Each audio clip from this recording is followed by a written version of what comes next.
गई यार फिर खतरा करे जा फिर कैली का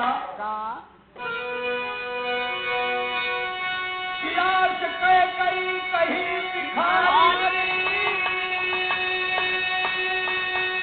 हम चित्र रावण के बदलाचारी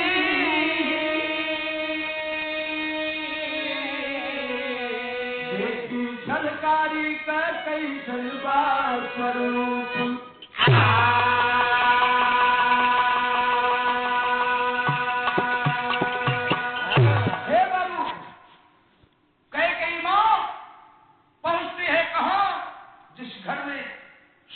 बैठी रही कहे लगी कि ये बिटिया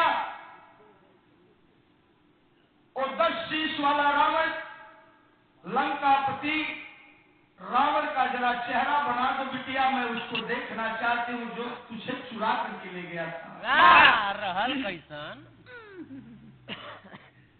माँ सीता कई माँ की बात में आकर के वो जमाने में कागज कलमी ना रहा बाबू, खड़िया मिट्टी उठौली है और जलाल के तरफ चल रही है। एक लाइन गीत लगन मास्टर गीत है बा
लक्ष्मण गैला देख रहे वहां कोई नहीं दिखाई पड़ रहा है। माँ कई खड़ी है, पूछते हैं लक्ष्मण कि माता जी क्या इस घंटे को आप बजाई है?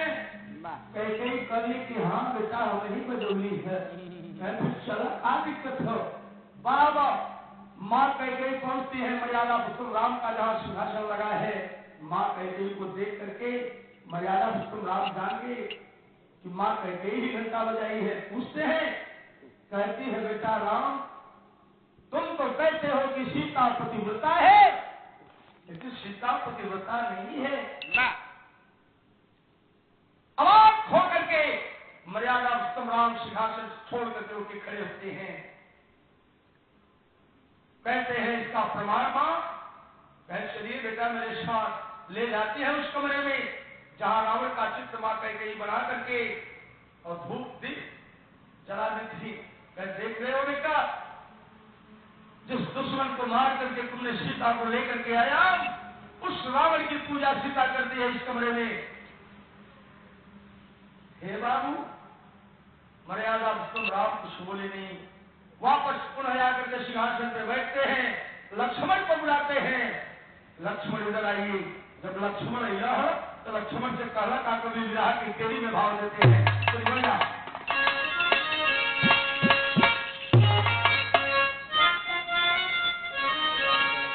कहे लक्ष्मण तुझे आज काम करना है, काम तुम लो। कहे आवत की काटे आया लखनी बन छोड़ सिया के जाय मौत के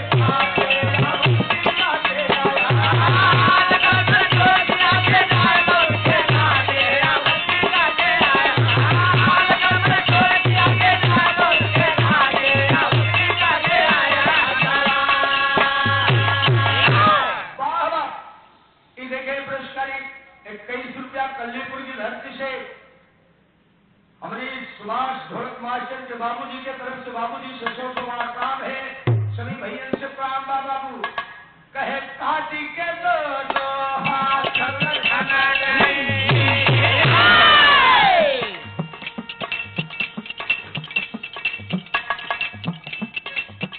यह बात के गलत की काट के दोनों हाथ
जगदीश यादव तिलंगन की धरती से बड़े भैया से 100 वार्ताव है। सभी भैया से प्रणाम बाबू। जब यह बात का आदेश दिया कि इसी वक्त अभी रथ सजा करके और सीता जी को ले जाओ जंगल में छोड़ करके, लेकिन आते वक्त सीता जी का दोनों हाथ काट करके पर्चे में लेके आना, नहीं तो तुम ले जाओगे कहीं रिश्तेदारी, कहीं किसी दोस्त की हरकत करके चले आओगी। इतनी बात जब मर्यादा पुरुषोत्तम राम कहते हैं, उस समय लक्ष्मण मर्यादा पुरुषोत्तम राम सिंहासन पर बैठे हैं। लक्ष्मण मर्यादा पुरुषोत्तम राम को दोनों पैर पकड़ के रोए लगा। रोई के कहला का कलम आकर तेरी एक पन्ना आ गया जा। वह गीत कि अरे बजरिया से चुनारी, अब बजरिया से चुनारी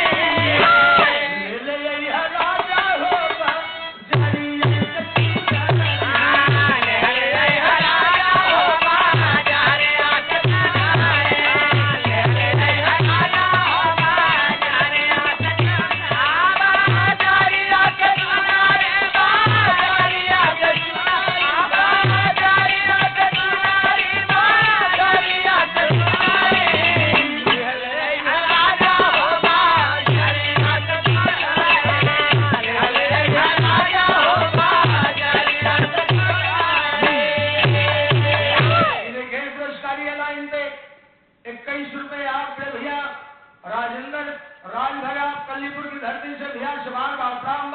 सभी भैया से प्रणाम और कहना बा कि जब मोरे राजा नाही लैदा चुनरिया राजा हमारे राजा नाही लैदा चुनरिया जब मोरे राजा नाही लैदा चुनरिया अरे सदिया पे तोह के देखाई दे बजाई ले राजा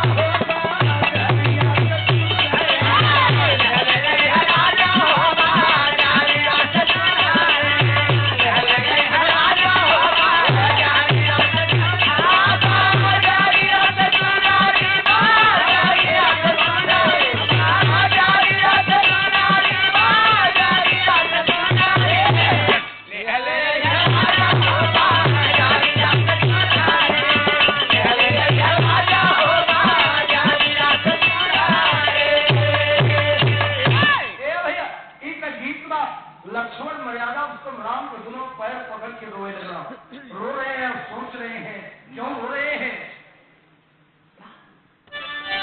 अरे अब रोवन लागे पीराना रोवन लागे पीराना राम के समाना वालो लागे पीराना राम के समाना वालो लागे पीराना राम के समाना वालो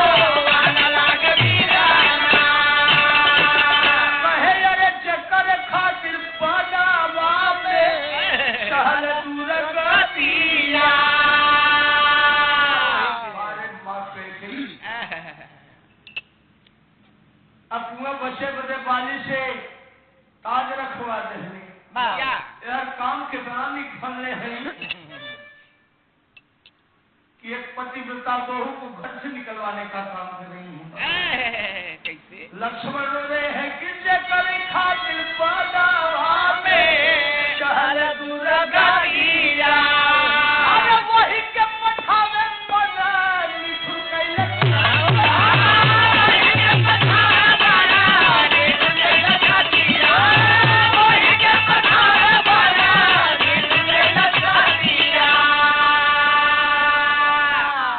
लक्ष्मण सोच के रो रहे हैं एक ही बात मर्यादा पुरुषोत्तम राम कहते हैं लक्ष्मण रोना धोना बंद करो रोने से काम नहीं चलने वाला है मेरे आदेश का पालन करो इसी वक्त रथ सजाओ और सीता जी को बैठा करके लेकर इस जंगल में चले जाओ उपदेश देता है हे बाबू लक्ष्मण आंख में आंसू लिए मर्यादा पुरुषोत्तम राम का पैर छोड़ते हैं रथ को सजाते हैं सीता जी के लिया गया रथ पे बैठोला न सीता जी पूछ रही है कि लक्ष्मण कहाँ लेके चलोगे क्या बात है कुछ भी नहीं पूछ रही है लक्ष्मण जाकर के कहते हैं और सीता जी आए कि रथ पे बैठ गई लेकर के लक्ष्मण रथ को अयोध्या से रवाना होते हैं जंगल में छोड़ने के लिए सीता जी को आओ कि लैके चले लाखन राहा सघन बन भारे अरे कर्ज सिंह घटना पे जनता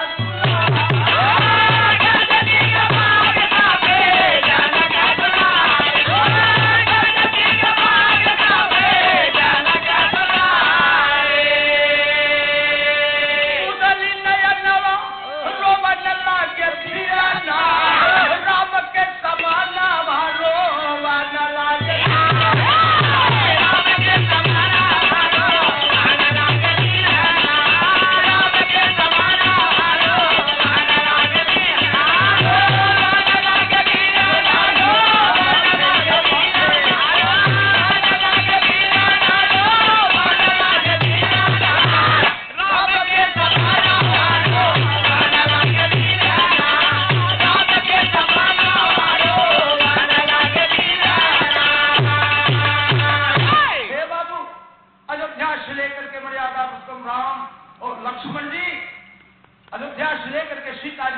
सीतामढ़ी की जंगल में श्रृंगा के किनारे बहुत बड़ा जंगल था। इसी जंगल में लेकर के पहुंचते हैं। इशारा कैला मां सीता की तरफ लक्ष्मण जी देख नहीं रहे हैं, लेकर खड़े हुए और रथ से उतरने का इशारा किए माँ सीता को। माँ सीता रथ से नीचे उतर गई। रथ से नीचे उतर के जब बैठली है, लक्ष्मण जी माँ सीता की तरफ पीठ किए हैं, आंख से आंसू बंद नहीं होता। कहना बाबा नयन में भरी लखन के बरिया,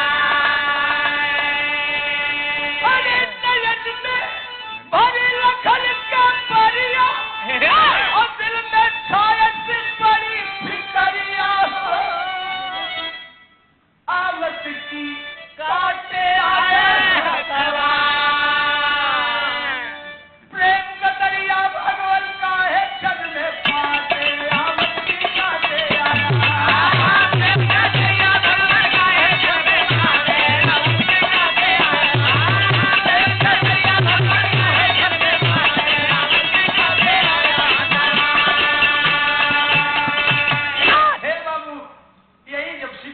जंगल में पहुंचना, उतार चला। अब बारी आ गई बा कौनी बात के माँ सीता के दोनों हाथ के काटे कि जंगल में को लेकर के चढ़ाया, लेकिन इस हाथ से माँ सीता के हाथ पर तलवार चलाओ। हे बाबू सिया से ज्यादा दुखी लखन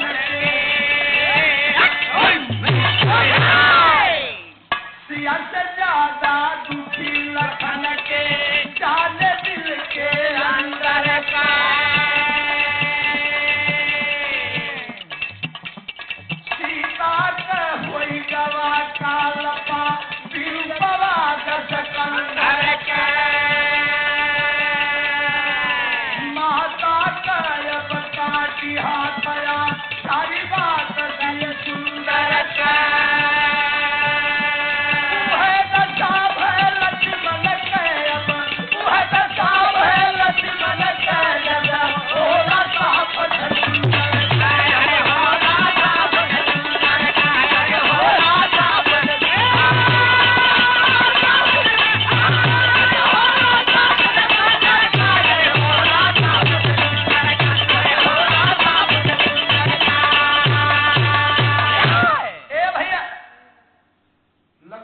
लाचार है कि आखिर करूं तो क्या करूं, जंगल में तो आज्ञा लेकर के कैसे मां सीता का हाथ काटूं।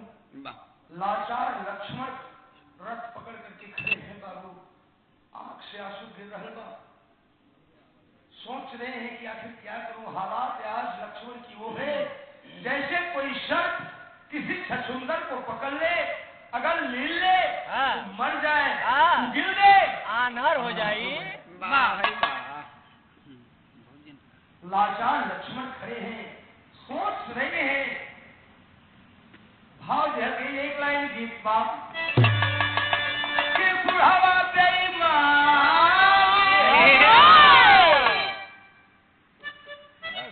बाबा कह दे हाँ बोल दे कि बुढ़ावा बेईमान मां गई करैली का सोना, बुढ़ावा बेईमान करैली का सोना, बुढ़ावा बेईमान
गाजीपुर के आप उस्ताद हैं, बहादुर भैया, आप बड़े अच्छे बिरहा के गायक या जोकर हैं पूरा या छान पगहा तोड़ावत हैं और हमारे जानती हो सुभाष को उस्ताद नहीं काहे ना भैया से बाहर प्राण बा, सभी भैया से प्राण बा। बाबू लक्ष्मण जी एक निर्णय लेला, निर्णय का लेला का कि न भैया के बतिया चलवे, यह निर्णय लेना कि अगर बड़े भैया आदेश किए हैं कि सीता का दोनों हाथ काट करके लाना है तो बड़े भैया की बात को नहीं काटूंगा, उनकी बात का पालन करूंगा। भैया के बतिया चलवे, भैया के बतिया चलवे, माता के हाथ उतरवई हो, आवत की काटे आए बल्कि हम ही मरबै बनवा के निकाले, आवत की काटे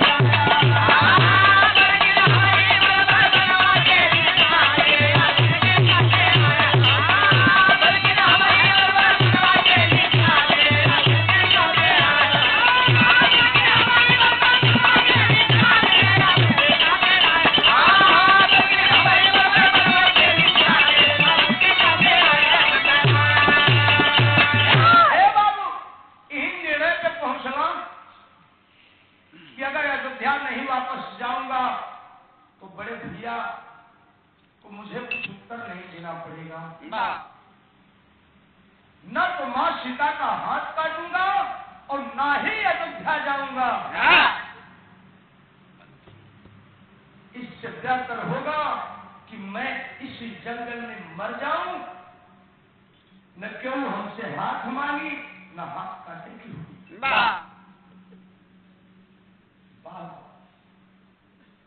इतना तय करेगा, लेकिन मरे कर आत्महत्या करे तजुर्बा का अपना कि दिमाग में काया यह सोचना कि सीता लगा के जल जाए,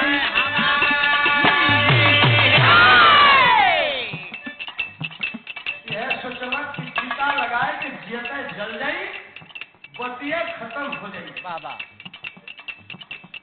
सीता लगा के जल जाए, दिल में बात जचने लागे, पाप पुण्य जसया बजस से बजै का काम करने लागे, पटोरी के लकड़ी लई आए, सीता रचई लागे, चढ़ाई लगे जब सीता के ऊपर चढ़ाई लगे जब गिरिया पर लो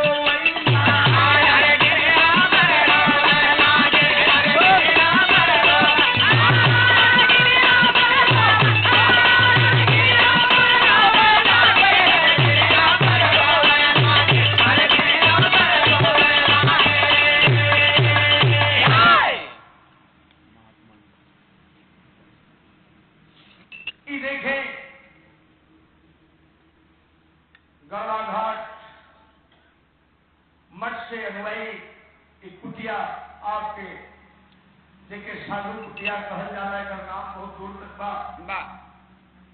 महात्मा जी के कर कमरों द्वारा एक पुरस्कारी 101 रुपए रहा। पुरस्कार नहीं बाबा जी से 100 बार दंडवत है, आशीर्वाद का कामना बा। सभी भाइयों से इस समय काम है कहना बाबू, लक्ष्मण जी जंगल से लकड़ी इकट्ठा कैला, मां सीता एक जगह वहीं बैठी है, सब कुछ देख रही है, कुछ बोल नहीं रही है। लक्ष्मण जी चिता बनौला, चिता बनाने के बाद अपने धनुष और कर्कश को नीचे उतार करके रखते हैं बाबू। अपने देश में चिता पे बैठला है, उसमें धरती आसमान डगमगाने लगा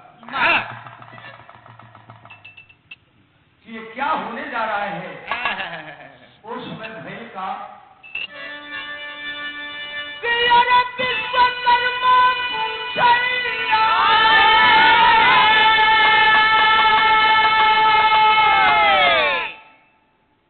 विश्वकर्मा भगवान पहुंचते हैं वहां पे उस जंगल में।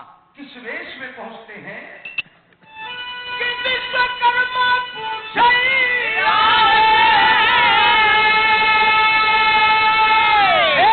पढ़ाई का बनाए बबुआ पर चला बबुआ पर चला कवन दुखव तोहरा पे गढ़ान बबुआ पर चला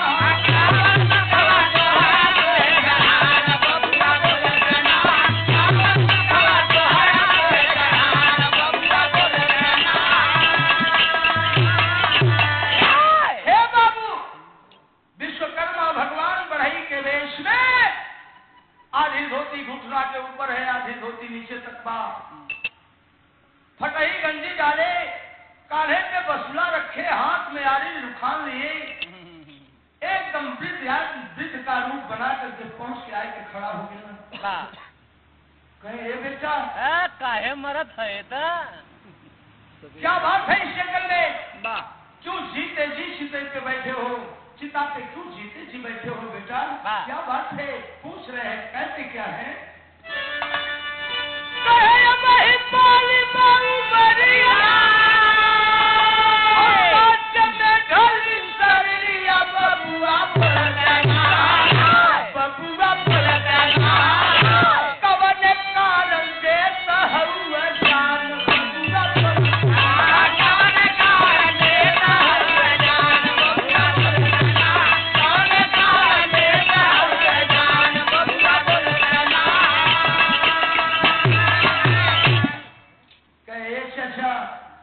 लक्ष्मण करें चाचा आप जाइए, अगर केहू कर नगरा हरीश बनवे का ठिका ले लो तो जाओ के बनागा, हमारी मुसीबत बहुत बरियार हो, हमारी मुसीबत के पूछे के चक्कर में मत पड़ा। विश्वकर्मा भगवान कहते हैं नहीं बेटा बताओ क्या नाम है तेरा, कहाँ के रहने वाले हो, तू इस जंगल में प्राण दे रहे हो।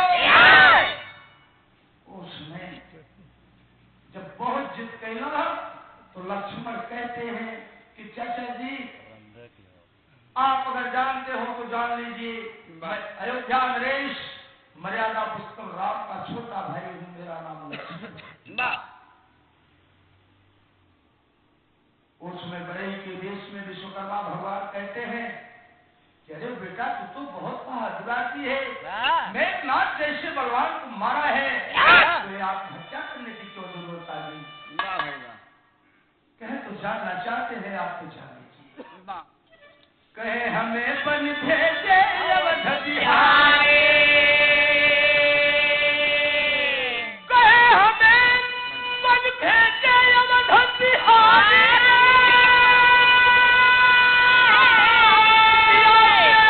छोड़े विपिन मझारी हो, आवत की काट आया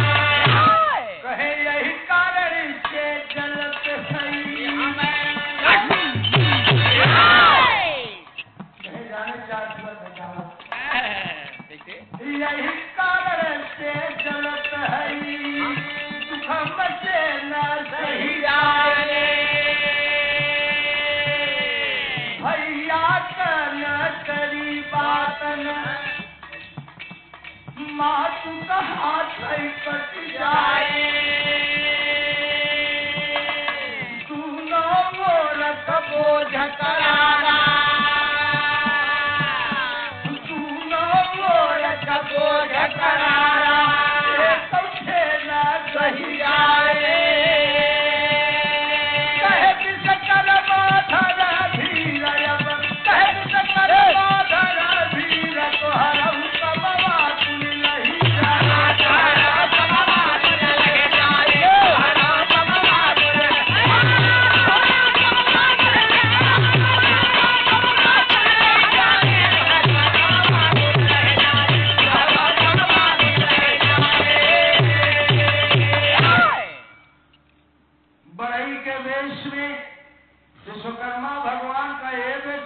मामूली से काम बजे तू इतनी बड़ी आत्महत्या कर खुला। नीचे आ जा बेटा, नीचे आ जा। लक्ष्मण कहे चाचा जी आप जहाँ जा छुआ जा, हमारे काम में आप विघ्न मत पड़ो। ये वजह की आप लकड़ी का काम करे वाला आदमी बहुत करबा तो लकड़ी का हाथ बना के दे देगा तो काम मर्यादा उत्तम राम के पास आंख ना हो कहे अरे बेटा मेरी बात तो मानो, तुम नीचे आ जाओ। लक्ष्मण जब नीचे आईना है तो विश्वकर्मा भगवान बड़े के देश में कहना का बाबू कहे ना बा भोजपुरी आधार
लक्ष्मण जी लेकर के उलट पुलट के देख रहे हैं हाथ को, एकदम हूबहू मां सीता जैसा हाथ है। बलिराम यादव ये देखे पुरस्कार 21 रुपए।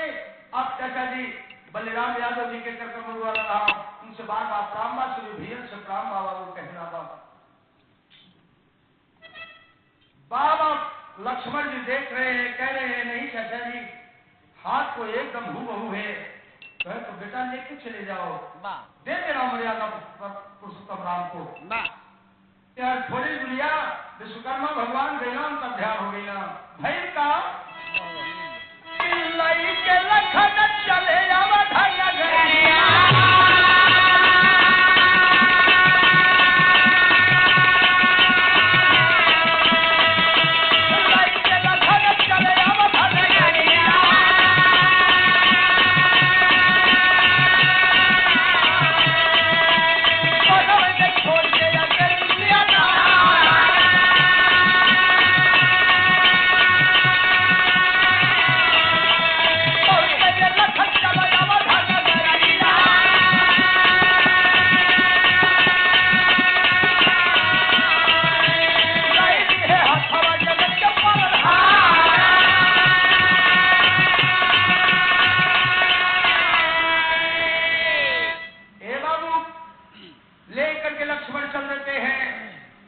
पहुंचते हैं, मर्यादा तुम राम का दरबार लगा है। लक्ष्मण ले जाकर के दोनों हाथ दे देते हैं। भगवान मर्यादा तुम राम दोनों हाथ अलग पलट के देख रहे हैं, एकदम हुबहू हाथ है। वाह वाह, यह माँ सीता वही बैठी है बाबू। कुछ समय के बाद बाबा वाल्मीकि जी आते हैं, अपने आश्रम पे ले जाते हैं। हुआ क्या आखिरी लाइन में कहना बाबा